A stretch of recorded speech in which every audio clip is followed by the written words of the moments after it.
ಮೇಡಮ್ಗೆ video ಮಾಡೋದು ಗೊತ್ತಾಗೋಯ್ತು. ಓ ನಿಮ್ಮ ಮೇಡಮ್ಗೆ box ಎಲ್ಲ ಕೊಟ್ಕೊಂಡು ಮತ್ತೆ ಹಗ್ಗ ಹೊಡ್ಕೊಂಡು 2ನೇ ಲೊಕೇಶನ್ಗೆ ನಾವು ಹೊರಟ್ವಿ. ನಂದು ಒಂದು ವಿಡಿಯೋ ಎಲ್ಲ ಅನ್ಕೊಂಡು ವಿಡಿಯೋ ಮಾಡ್ಕೊಂಡು ಹಂಗೆ ಮಹೇಶಣ್ಣನ ಒಂದು ವಿಡಿಯೋ ಮಾಡಿದೆ. ನಾನು ವಿಡಿಯೋ ಮಾಡೋದಕ್ಕೆ ಮಹೇಶಣ್ಣ ಒಂದು ಸ್ಮೇಲ್ ಕೊಟ್ಬಿಡದ. ಆದ್ರೂ ಮಹೇಶಣ್ಣನ ಮಾತ್ರ ಗ್ರೇಟ್ ಅನ್ಬೇಕು. ಯಾಕಂದ್ರೆ ನೈಟು ಎಲ್ಲೂ 5 ನಿಮಿಷ ಗಾಡಿ ನಿಲ್ಲಿಸ್ನಿಲ್ಲ. ಬೆಳಿಗ್ಗೆ ಮಾರ್ನಿಂಗ್ ತನಕ ಬೆಂಗಳೂರಿಗೆ ಬಂದು ರೀಚ್ ಆಗೋ ತನಕ ಗಾಡಿ 5 ನಿಮಿಷ ಎಲ್ಲೂ ನಿಲ್ಲಿಸ್ನಿಲ್ಲ.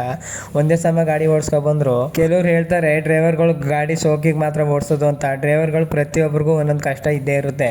ಎಲ್ಲ ಡ್ರೈವರ್ಗಳಿಗೂ ನನ್ನ ಕಡೆಯಿಂದ ದೊಡ್ಡ ಸಲ್ಯೂಟು. ನಾನು ಮಾತ್ರ ಎಲ್ಲಿ ದೊಡ್ಡ ಬಿಲ್ಡಿಂಗ್ ನೋಡಿದ್ರು ವಿಡಿಯೋ ಮಾಡ್ಕೊಂಡು ಕೂತಿದ್ದೆ. ದೊಡ್ಡ ಬಿಲ್ಡಿಂಗ್ ವಿಡಿಯೋ ಮಾಡ್ಬೇಕಾದ್ರೆ ನಮ್ಮ ಅಪ್ಪು ಬಾಸ್ ಸ್ಟ್ಯಾಚು ಕಾಣಿಸ್ತು. ಸ್ಟ್ಯಾಚು ನೋಡಿದಾಕ್ಷಣ ಒಂದ್ ಕಡೆ ದುಃಖನೂ ಆಯ್ತು, ಒಂದ್ ಕಡೆ ಖುಷಿನೂ ಆಯ್ತು ನನಗೆ. ಆದ್ರೂ ನಮ್ಮ ಅಪ್ಪು ಬಾಸ್ ಇಷ್ಟು ಬೇಗ ನಮ್ಮೆಲ್ಲರನ್ನು ಬಿಟ್ಟು ಹೋಗ್ಬಾರ್ದಿತ್ತು.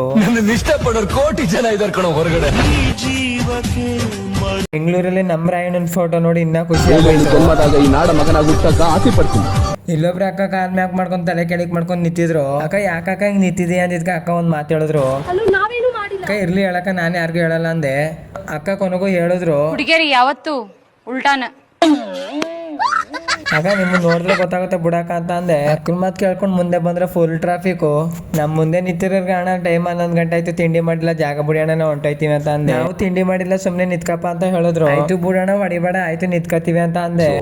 ಎಳೆ ಮಗು ಆಗಿದ್ದಿದ್ರೆ ಓಕೆ. ಟ್ರಾಫಿಕ್ ಎಲ್ಲ ಗುದ್ದಾಡ್ಕೊಂಡು ಕೊನೆಗೆ 2ನೇ ಲೊಕೇಶನ್ ರೀಚ್ ಆದ್ವಿ. ಗಾಡಿ ಎಲ್ಲ ಸೈಡ್ಗೆ ಹಾಕ್ಬಿಟ್ಟು ಮನೆ ಒಳಗಡೆ ಹೋಗ್ಬಿಟ್ಟು ನೀಟಾಗಿ ಒಂದು ಮನೆಯದೆಲ್ಲ ನೀಟಾಗಿ ವಿಡಿಯೋ ಮಾಡಿದೆ. ವಿಡಿಯೋ ಎಲ್ಲ ಮಾಡ್ಕೊಂಡು ಅಷ್ಟೊತ್ತಿಗೆ ನಮ್ಮ ಆಕಾಶು ಬಾಕ್ಸ್ ಎಲ್ಲ ಅನ್ಲೋಡ್ ಮಾಡಕ್ ಶುರು ಮಾಡಿದ. ಕೊನೆಗೂ ಕಸ್ಟಮರ್ ಮನೆಗೆ ನೀಟಾಗಿ ಅನ್ಲೋಡ್ ಮಾಡ್ಬಿಟ್ಟು 3ನೇ ಲೊಕೇಶನ್ಗೆ ಹೋಗ್ಬೇಕಿತ್ತು. ಟೈಮ್ 11:30 ಆಗೋಗಿತ್ತು. 11:30 ಆದಾಗ ಹುಡುಗರೆಲ್ಲ ನಾಷ್ಟ ಮಾಡ್ಬೇಕು ಅಣ್ಣ ಅಂತ ಅಂದ್ರು. ಅಷ್ಟೇ ಹೊಸ್ಕೊಂಡಿರೋದು ಗೊತ್ತಾಗಿ ನಾಯಿಗಳೆಲ್ಲ ಜೀರಾ ಟ್ರಾಫಿಕ್ ಮಾಡಿಸ್ತಾ ಇತ್ತು.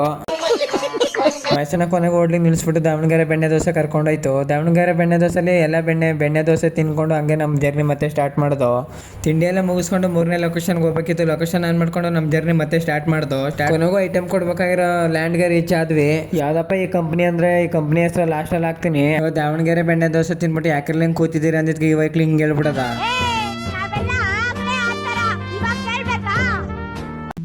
ಅರ್ಥ ಆಗ್ತಿಲ್ಲ ನನಗೆ. ಕಸ್ಟಮರ್ ಹೇಳ್ದಂಗೆ ಕಂಪ್ನಿ ಒಳಗಡೆ ಬಾಕ್ಸ್ ಎಲ್ಲ ಅನ್ಲೋಡ್ ಮಾಡಾಯ್ತು. ಅನ್ಲೋಡ್ ಮಾಡಾದ್ಮೇಲೆ ಆಫೀಸ್ ಒಂದು ನೀಟಾಗಿ ವಿಡಿಯೋ ಮಾಡ್ದು. ಕಸ್ಟಮರ್ ಅಷ್ಟೊತ್ತಿಗೆ ಕ್ರಿಸ್ಮಸ್ಗೆ ನೀಟಾಗಿ ಡೆಕೋರೇಷನ್ ಎಲ್ಲ ಮಾಡಿದ್ರು.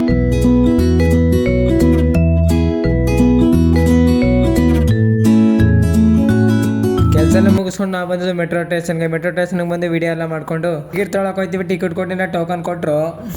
ಆಯ್ತು ಮೇಡಮ್ ಅದೇ ಕೊಡಿ ಅಂದ್ರೆ ನಾವು ವಿಡಿಯೋ ಮಾಡೋದು ಮೇಡಮ್ ಗೊತ್ತಾಗೋಯ್ತು. ಹೌದು ಮೇಡಮ್ ವಿಡಿಯೋ ಮಾಡಿದ್ದೀವಿ ಅಂತ ಅಂದು. ವಿಡಿಯೋ ಮಾಡಿ ಏನಕ್ಕೆ ವಿಡಿಯೋ ಮಾಡಿರೋದು ಅಂತ ಕೇಳಿದ್ರು. ಮೇಡಮ್ ಬ್ಲಾಗ್ಸ್ ಮಾಡ್ತೀವಿ ಅಂದಿದ್ಕ ಮೇಡಮ್ ನಗೀತಿದ್ರು. ಮೆಟ್ರೋ ಸ್ಟೇಷನಲ್ಲಿ ನಮ್ಮ ಆಕಾಶ್ ಎಂಟ್ರಿ ಹಿಂಗಿತ್ತು. ವಿಡಿಯೋ ಇಷ್ಟೇ. ಈ ವಿಡಿಯೋ ನಿಮ್ಗೆ ಇಷ್ಟ ಆಗಿದ್ರೆ ಫಾಲೋ ಮಾಡೋದು ಮಾತ್ರ ಮರಿಬೇಡಿ.